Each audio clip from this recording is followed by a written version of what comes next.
Aux États-Unis, l'immigration continue d'être au cœur des débats.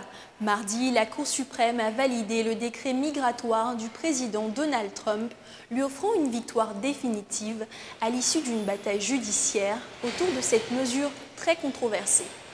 La décision est tombée alors que les discussions sur les arrivées clandestines à la frontière américaine font rage. Nous vous le disions la semaine dernière, le président Donald Trump a signé un décret mettant fin à la séparation des enfants de migrants de leurs parents à la frontière entre les États-Unis et le Mexique. Suite à sa décision, les premières réunions ont eu lieu. Alors que certains enfants retrouvent leur famille, les manifestations continuent. Les protestataires demandent que les enfants ne soient pas détenus avec leurs parents et que l'immigration illégale ne soit pas criminalisée. Ces demandes sont d'autant plus opportunes qu'elles interviennent au moment où l'administration annonce qu'elle souhaiterait que les immigrants illégaux soient expulsés immédiatement et sans procédure légale. L'administration appelle également à ce qu'une solution à long terme soit trouvée. Les officiels américains affirment avoir réuni plus de 500 enfants de migrants séparés de leurs parents lors de l'application de la politique de tolérance zéro en matière d'immigration illégale. Nos services font un travail exceptionnel compte tenu de la difficulté de la situation. Ce problème aurait pu être réglé depuis des années. Aux abords d'un centre de détention dans une ville frontalière au Texas, des manifestants se sont réunis lundi pour protester contre la criminalisation de l'immigration illégale, bien souvent provoquée par la pauvreté et les persécutions.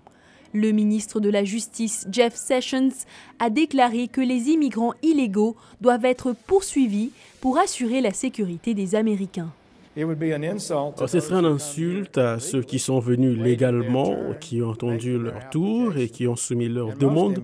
Et surtout, ce serait un encouragement, et cela constitue déjà un encouragement, à tous ces adultes qui amènent illégalement leurs enfants dans des périples aussi dangereux et qui mettent ces enfants dans des grands risques.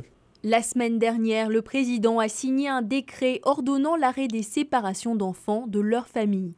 Il demande néanmoins que les personnes venues illégalement soient déportées sans procédure judiciaire. Nous voulons un système dans lequel les personnes arrivées dans l'illégalité doivent repartir. Certains défenseurs des droits de l'homme affirment que la suggestion du président est inconstitutionnelle. Les pères fondateurs de la Constitution ont souligné que toute personne, et ont insisté, toute personne, et non tout citoyen, a droit à une procédure légale. Les rédacteurs de la Constitution voulaient que ce droit s'applique à tous, y compris ceux qui ne sont pas citoyens. Le droit à une procédure légale appartient donc à tous.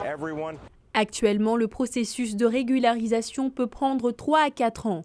La porte-parole de la Maison-Blanche a déclaré lundi que les ressources permettant de garantir que les familles de migrants restent ensemble commencent à s'épuiser. Le président se concentre sur la protection des frontières et sur la réforme du système d'immigration pour éviter que la crise à la frontière ne s'aggrave. En début de semaine, l'administration a pointé du doigt les démocrates pour avoir rejeté toutes les solutions proposées par les républicains pour réparer le système, à savoir régler les travers ou les insuffisances de la législation en matière d'immigration.